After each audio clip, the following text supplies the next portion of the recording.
We've been looking at some biblical purposes for which God employs the prophetic in people's individual lives. Let's look at a sixth purpose, which is to prepare for difficulties and trials. We see many times throughout the Scriptures that God warns his people of challenging times that await them.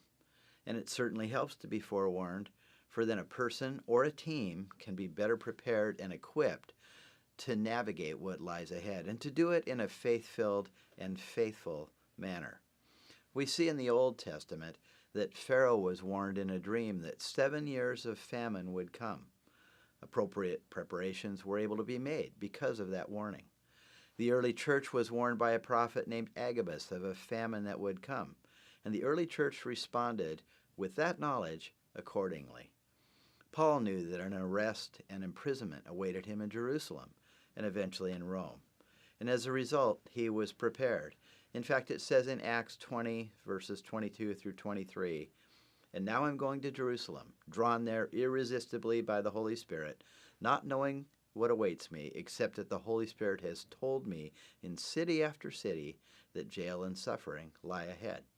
So he was prepared.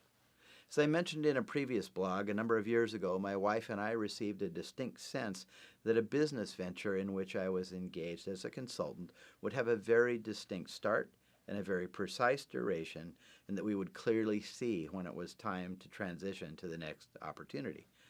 It had a start and a stop. We received that it would involve serving a very challenging client. We also received an impression that we were to be faithful until the point of transition was made clear to us, because unforeseen opportunities would emerge by serving this client. We certainly had no idea what the particulars would look like at the time, and we had no idea how challenging things would become in that particular assignment.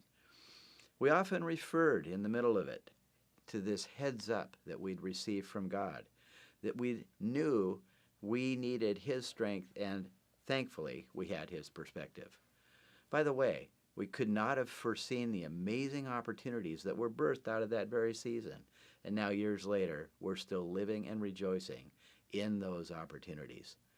This is one of the many reasons I so value God speaking to us, because by his Spirit, he can prepare us for the challenging seasons in our life. The advantages of God speaking to us, they're simply invaluable.